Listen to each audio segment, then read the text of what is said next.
হরেক রকম পিষ্টক রন্ধন, এই শীতে জমে যায় পৌষ পার্বণ। পাটিসাপটা, ক্ষীরপুলি, দুধপুলি মহা আনন্দে বানিয়ে পরিবারের মুখে তুলি। আমার আজকে নিবেদন হলো ক্ষীর পাটিসাপটা। এই ক্ষীর পাটিসাপটা বানানোর জন্য 250 গ্রাম ময়দা, 2 চামচ সুজি, 200 গ্রাম পাটালি, হাফ লিটার দুধ, 1 ছোট চামচ চিনি, 1 চামচ ঘি এবং অল্প সামান্য নুন দিয়ে একটি সুন্দর ব্যাটার তৈরি করে নাও। এইটি আমি 25টা মতো পাটিসাপটা তৈরির জন্য ব্যবহার করেছি। তোমরা তোমাদের মতো যতগুলো ইচ্ছা পাটিসাপটা বানাবে সেই মতো প্রত্যেকটি সামগ্রীকে ব্যবহার করবে।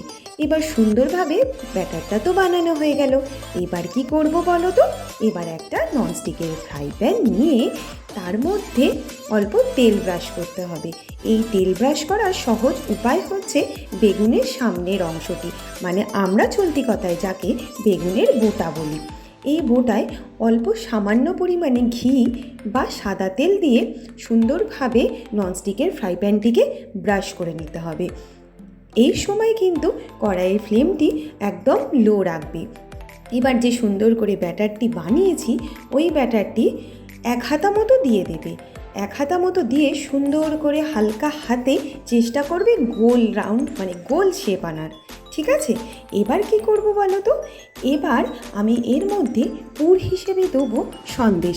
সন্দেশগুলো সরু সরু করে লম্বা লম্বা করে বানিয়ে নাও। এবার এই সন্দেশগুলোর পুর ওই গোল যে রুটির মতো আমি বানিয়েছি তার মধ্যে দিয়ে দাও।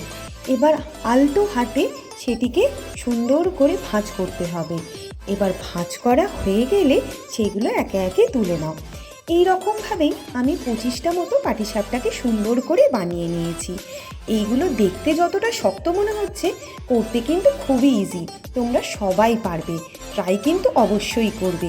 প্রথম হয়তো একটু আধটু ছিঁড়ে যাবে, কিন্তু আমি তোমাদের বলছি সুন্দরভাবে সবাইকে পরিবেশন করতে পারবে। এই পরিবেশন করলে দেখবে তোমাদের সকলের মনও খুব ভালো লাগছে। সবাই যখন খেয়ে তোমার বাহবা দেবে, সবাই যখন বলবে কি আওয়াজ, তখন দেখবে তোমার মনে আনন্দ ভরপুর হয়ে উঠছে। এবার শুধু পাটিসাপটাটা রেডি করলেই হবে না, এর মধ্যে তো একটু টুইস্ট আনতে হবে।